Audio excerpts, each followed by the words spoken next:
Hello, everyone, and welcome to this brand new episode of Christine Means Business. And this week, it's one of my faves because I have a guest with me. And you know that I always get excited when I get to talk to people, especially during these times.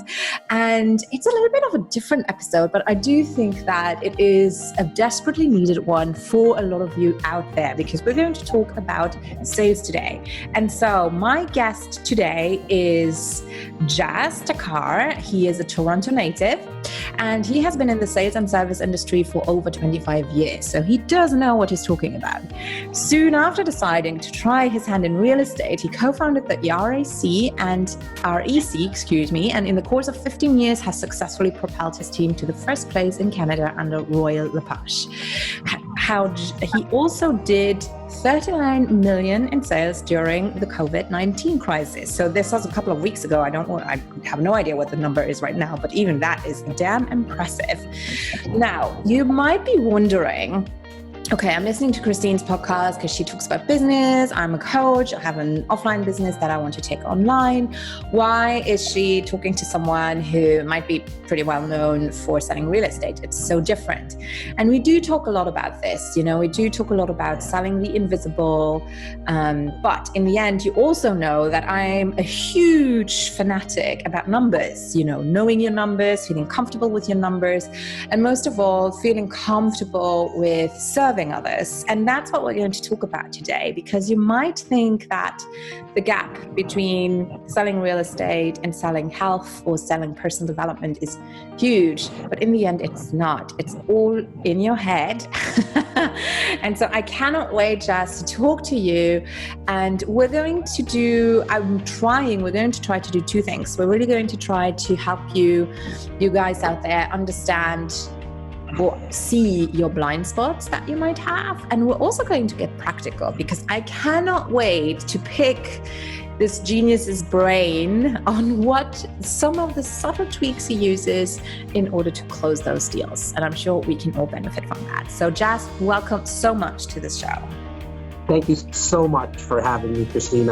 Look, I produce about 20 pieces of content daily on all the platforms. And so I know how hard it is not only to produce content, but to put yourself out there. I'm really on this rant lately with my content to push people to get out there and start speaking to the world, because I think the world deserves to see everyone's uniqueness. And in a funny way, it's actually very selfish of people by not putting themselves out there, because imagine if Beyonce didn't, imagine if LeBron James didn't, or David Beckham didn't. Like, imagine we weren't able to see people's uniqueness. We wouldn't have heroes to look up to. And so kudos to you for consistently putting out podcast episodes, getting great guests, probably, like, not me, not including you. Oh, of course you. I congratulate myself. Like, I'm amazing for having you on.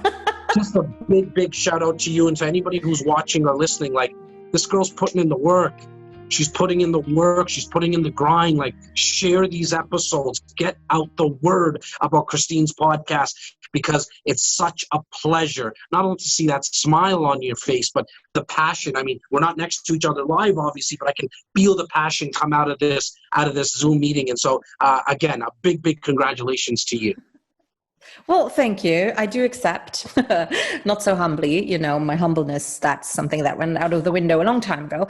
But I do accept, because I do agree. It is important, to stay consistent. And I appreciate all the time to my clients, to put yourself out there if you choose to have an online business. And I think that's like a complete different episode. But at some point, you do need to consider whether you actually want to do that, whether you actually do want to put yourself out there, because ultimately what we all want to do, whether it is to help people or very genuinely, whether it is to make money, because I have to be honest, that's why I got into business. I saw a niche. I wanted to make money. I knew that this could work. So I'm a little bit different from I want to help everyone. But it doesn't matter, whatever the reason is, especially in this digital world, if you want to make a living, if you don't want to struggle yourself, you do ultimately need to exchange your knowledge, your wisdom, your product, your whatever you have to offer versus money. Now, I know And sorry, Christine, I don't think there's anything wrong with somebody who wants to help people and make money. Exactly. Like, since when is there something wrong with that? Are you doing it ethically? Now, that's a different conversation, Very right? true. But if you get into this business, in any business, where you want to help people and make money, I mean, I think that's that's a blessing. In fact, that's what I'm so grateful for. For 25 years, every industry that I got into, I was so grateful. And in real estate for the last 15 years, specifically out of those 15 years, the last 8 years, I've been helping really and focusing my business on investors. And so now I'm in a position where I get to make friends. I help them create wealth in a vehicle that I'm also doing it myself. So I'm not just speaking about it, I'm actually doing it, and I make money. So essentially, I get to make money for making friends. Like, that is so cool. I'm so blessed to do it, so grateful. I wake up every morning and tell myself, like, thank you, thank you, thank you. And so for anybody who's watching or listening, don't feel guilty that you want to make money. Making money is a great thing. Right. I mean, at the end of the day, as I mentioned earlier, I just hope you're doing it ethically and you're not robbing people or taking people for a ride by any means, right? But if you're waking up and what you want to do is make money, look, that's the way you're going to be able to hopefully get some freedom and you're not living in that rat race, or you're not it's going to be the vehicle for you to protect and put this financial wall around your family. I think those are all amazing things.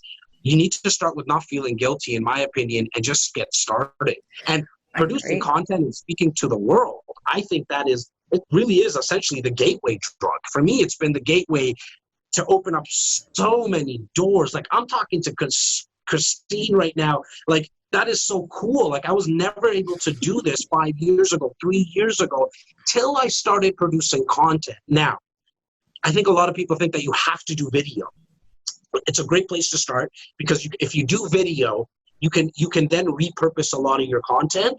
But if you just speak to the world what you're naturally good at. So, for example, we were talking off air. I'm in the process of writing a personal development book and essentially help people get out of their own way, like in here, because I know it's all about mindset. But Christine, I can't write a sentence if my life depended on it, right? And so I get that. I have this dream. I'm 38 years old. The first book I probably ever read outside of school was 18, 19 years old, and I was hooked. I was like, wow, that book and so many others changed my life and the trajectory and the direction of my life. And I said, I want to give back to people through that medium, but I can't write a book. So what did I do? I got a ghostwriter. Here's all my thoughts. Here's everything I got to say. You put the sentences together, because sometimes I have a problem with Y-O-U-R, with apostrophe, not apostrophe. Totally. You know what I'm saying? So, but naturally, obviously, yourself, Christine, and I think the viewers can tell, you and I are, we're kind of naturally okay with video. In fact, I like cameras. There's a few around me right now, even while we're talking. But that naturally came. I was okay with that. And so, if you're watching right now and you're just I cannot do video, it's okay. It's not the only way that people consume content. I mean, the uprise in podcasts alone has been so significant. There's 150 million users on a website called medium.com, which showcases that obviously people still like to read. I mean, the books, Amazons and all that, I mean, they're still selling books. And then there's other ways that we forget too. If you're a great photographer, well, there's a way you can speak to the world with taking pictures. If you're a great drawer, I still draw stick men and stick women, and I'm not good with that. However, that's another way. Walt Disney, when he started, he decided to speak to the world with drawing a mouse. And so there is ways that you can speak to the world. But if you don't, especially if you're listening to this podcast, if you're not speaking to the world, you're going to be left behind. You have to figure out a way to speak to the world, get your message across. Be very authentic is my number one tip. Be yourself and watch how many doors open up for you. Totally. So let me ask you a question. Obviously, you have, you've been in your career for 25 years. It's going really well. But I know that when people hear that, very often they can be intimidated in terms of, he has millions of listeners. He's doing all of that money. But I'm pretty sure I know the answer to this, but I'd love to hear from you how you got there, because I have never met anyone who just from the beginning, or very rarely, knew exactly, what his purpose or message was, if they had one. And sometimes I also want to say you don't need to have a message and a purpose. Like sometimes, we think we need this huge life-changing mantra. We don't. Anything you say that will help others is totally fine.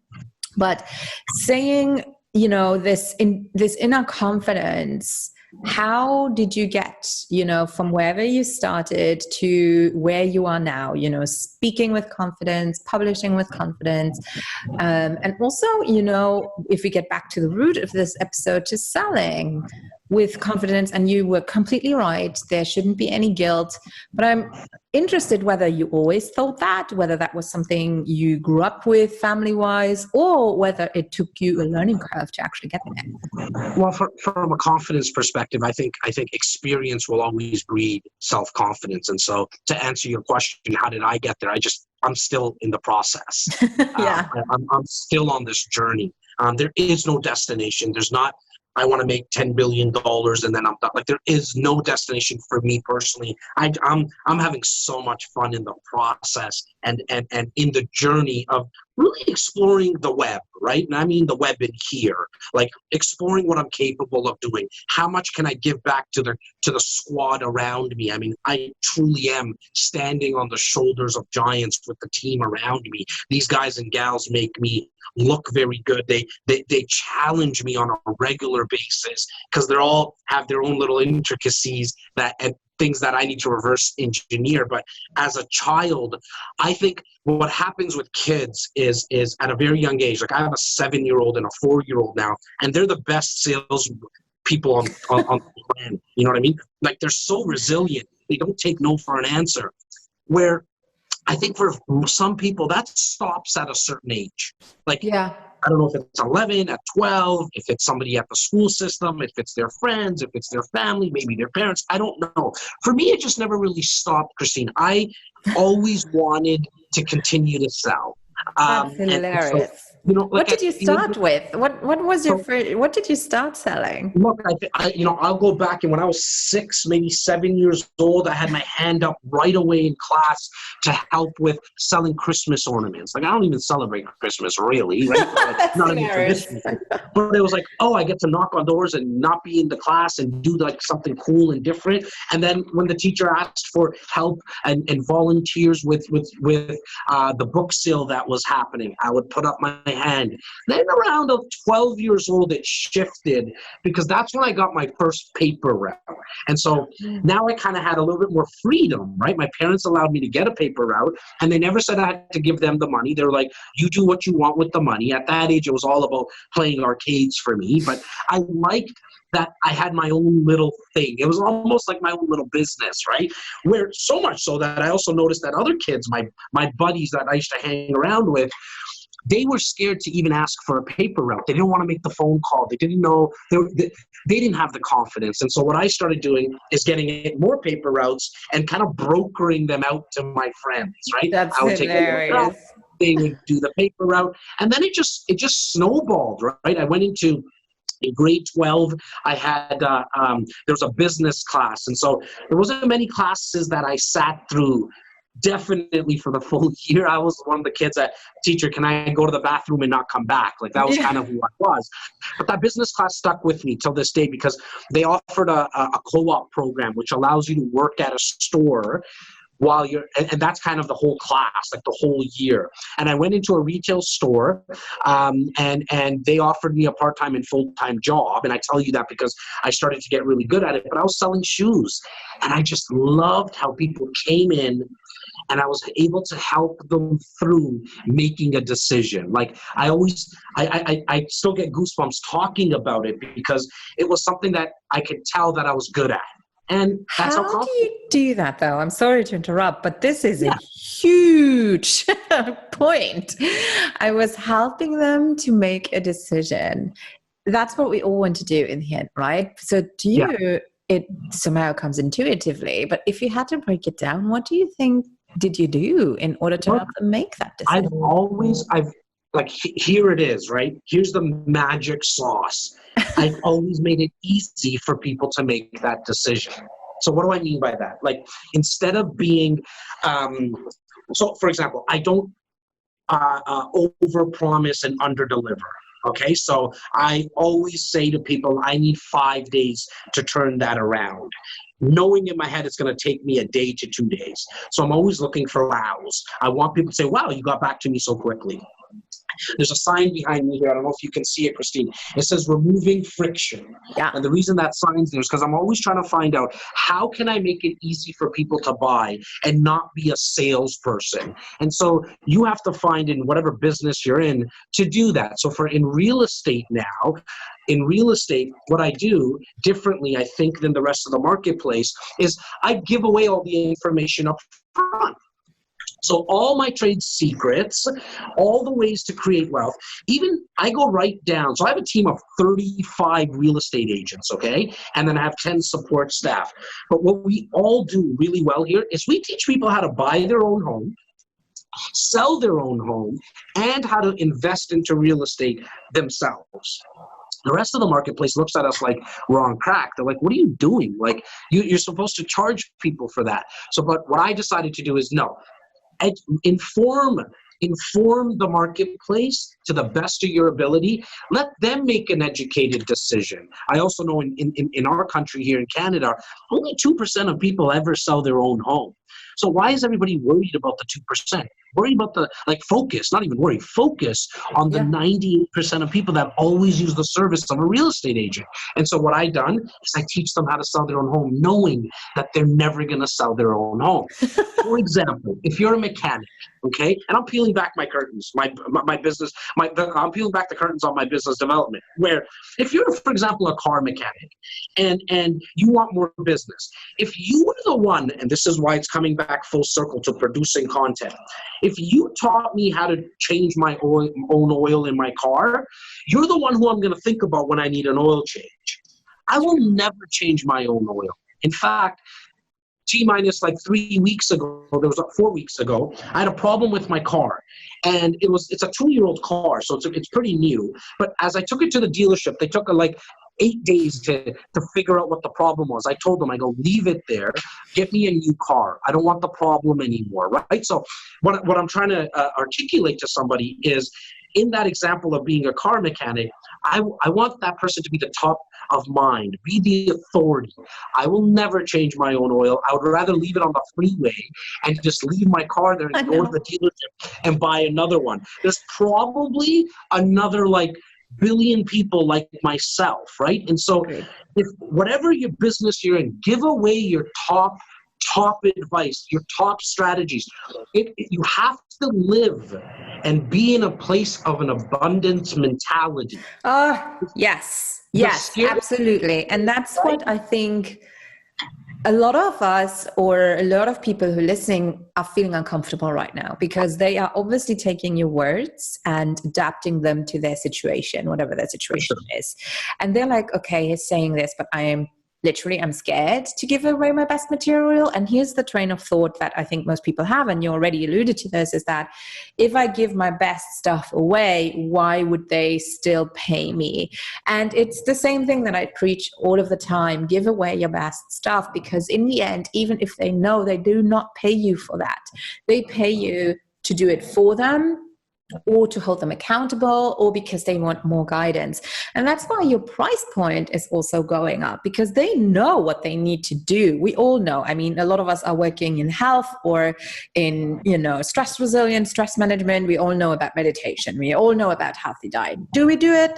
Most likely not, So, and if we really truly want to, we also know that our, little gremlin inside is probably going to get the better of us. So we would pay someone to hold us accountable. So that is where your price point is basically going up, because people are full well aware of what they are getting, because they've already looked into it and you basically already told them, but they really want that specific bespoke guidance, and those are your clients. And it's also what you're saying is this abundance mindset. And I have to say, I had no clue what that was until my second or third year in business, because in the beginning, what we as newbies do is you Google how to get a website, you Google how to do marketing, you Google or you buy some DIY programs on the perfect webinar formula. But what nobody is telling you is that the true power of selling and of being aligned and in integrity with that comes from within, and it is personal development, because most of us do grow up in a mindset where selling is something sleazy, where money is still negative, and we don't feel at home or at ease with it.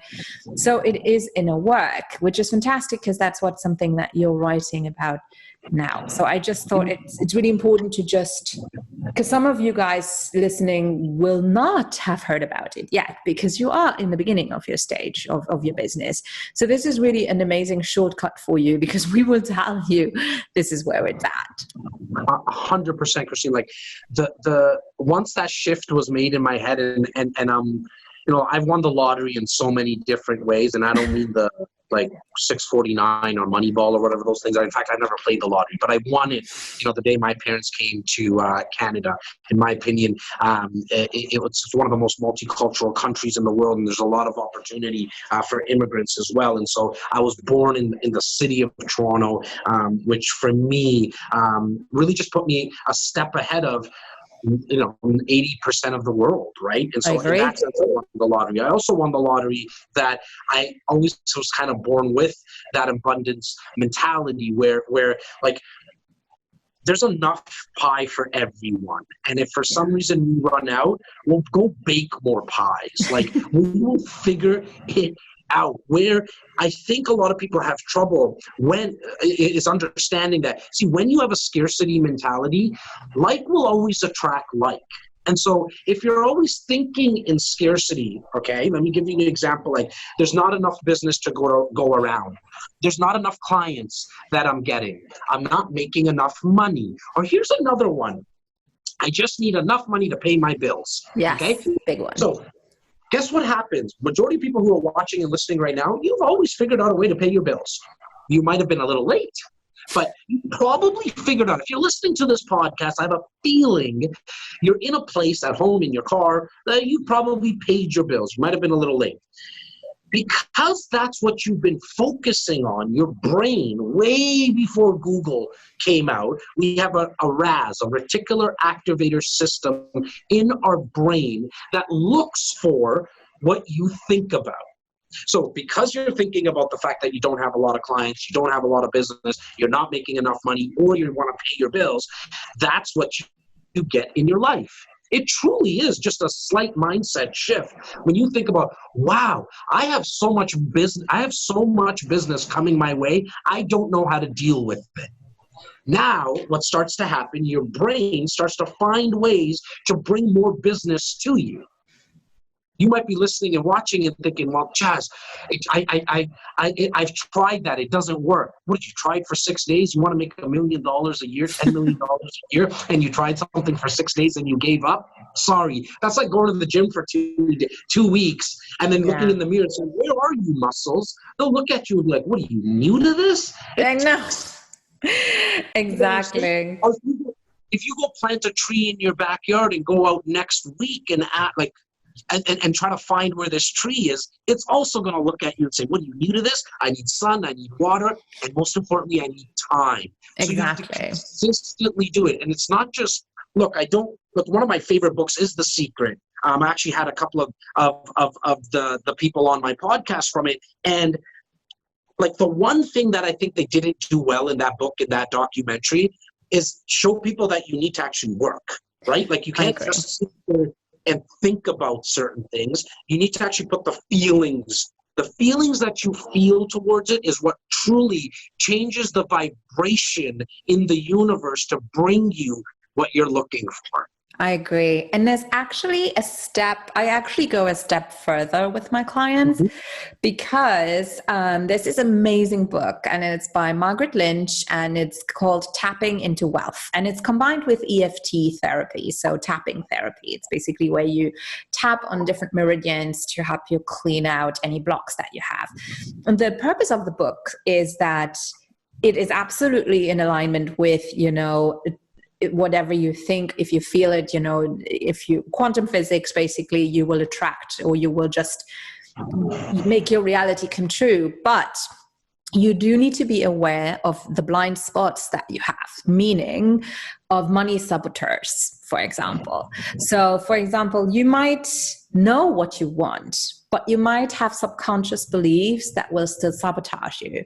So you might want to think, I want to make X amount of money, I want to have abundance, but you have a little gremlin in your subconscious that's actually manipulating you, so that subconsciously you're still blocking yourself. And the book is guiding you through 12, I believe, typical scenarios that we block ourselves, which can be money trauma, which might be an incident where you invested, where you were like, I trust this person or this, whatever it is, and I'm all in, and it went wrong.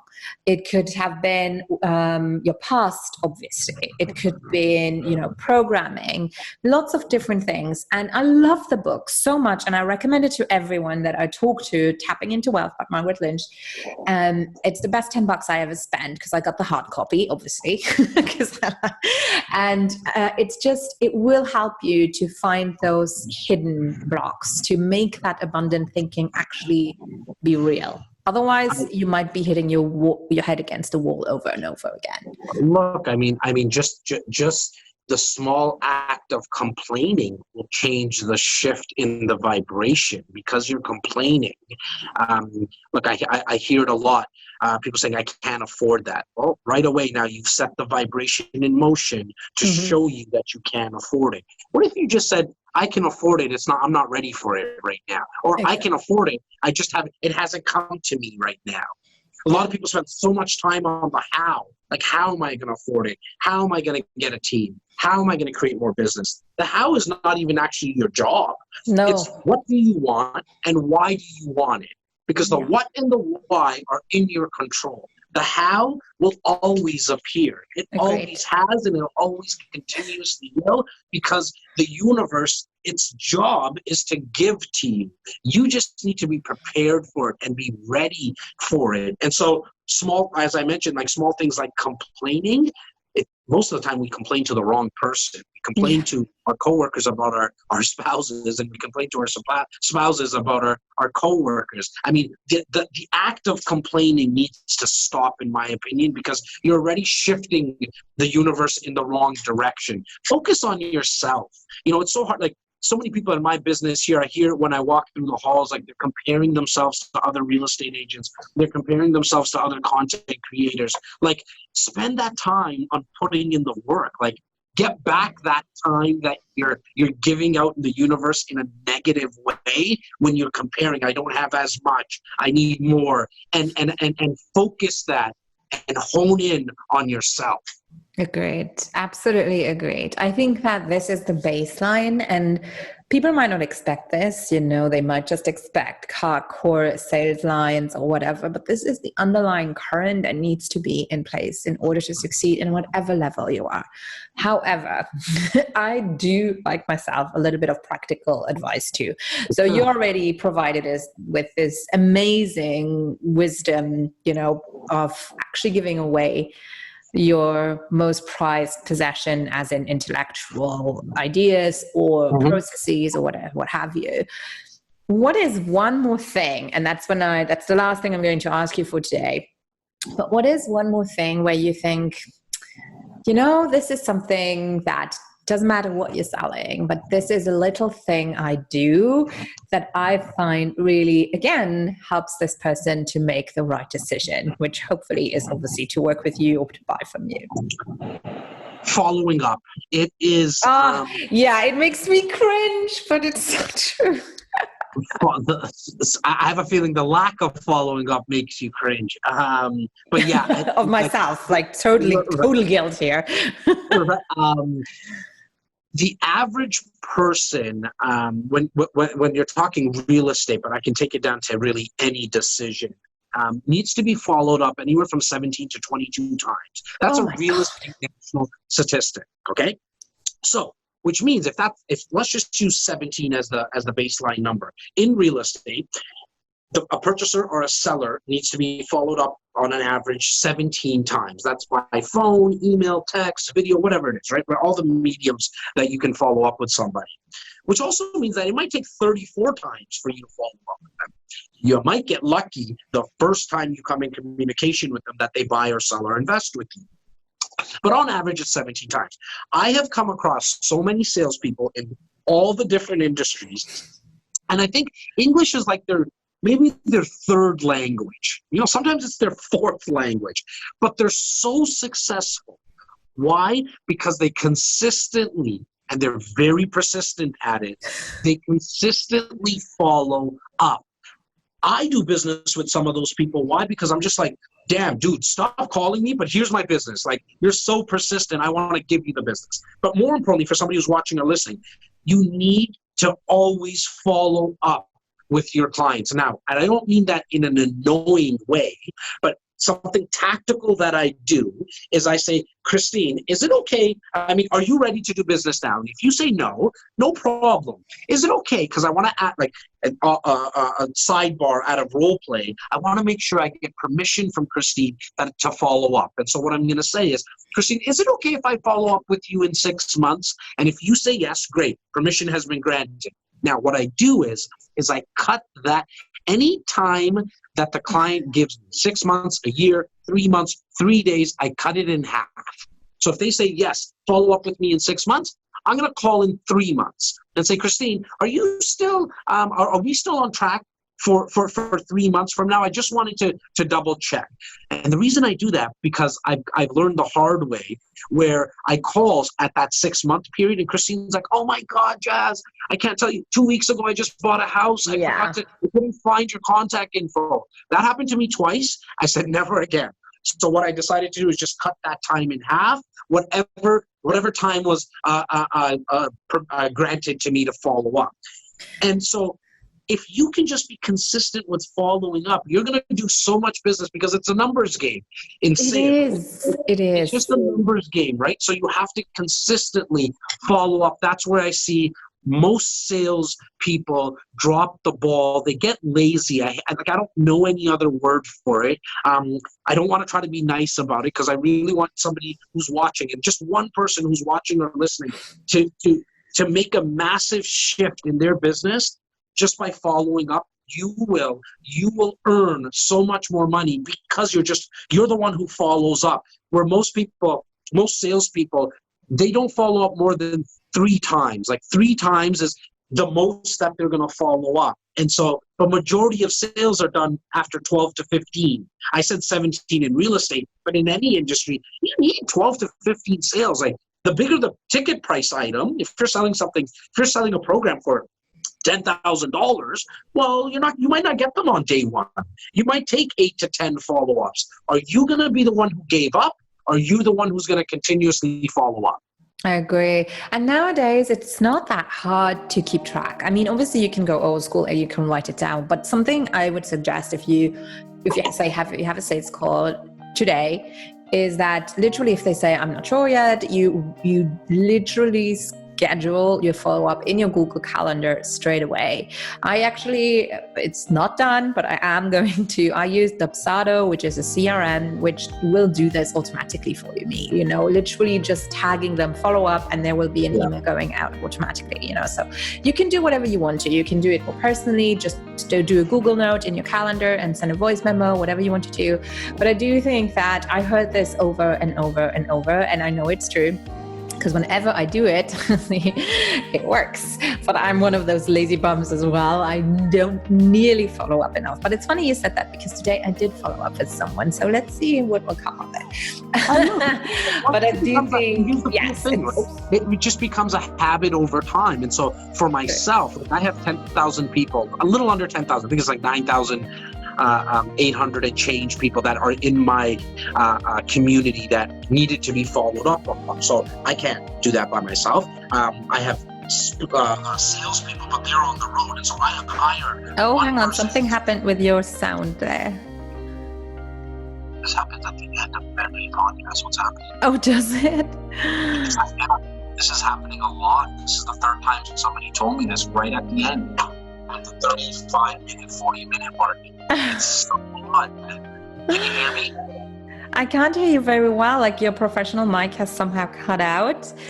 But all right, well, this has been an amazing conversation. So maybe this is a sign from above, it's just like, okay, let's wrap it up. Stop Jas before he ruins it. Exactly. It's like, stop talking. No, I'm kidding. This was delightful. And I'm so honored that I was able today to introduce you to my audience. I really hope someone learns from it. I know that people are watching and listening to this and some are reading the blog where we have the notes on this. So please, everyone, do head over to the blog because I have the link to Jas's website as well. You can follow him on Instagram. There's also a free gift, so you will be able to access that through the website as well. So do go and check it out. And Jas, thank you so much for taking the time of your day to have this conversation with me. It's been phenomenal.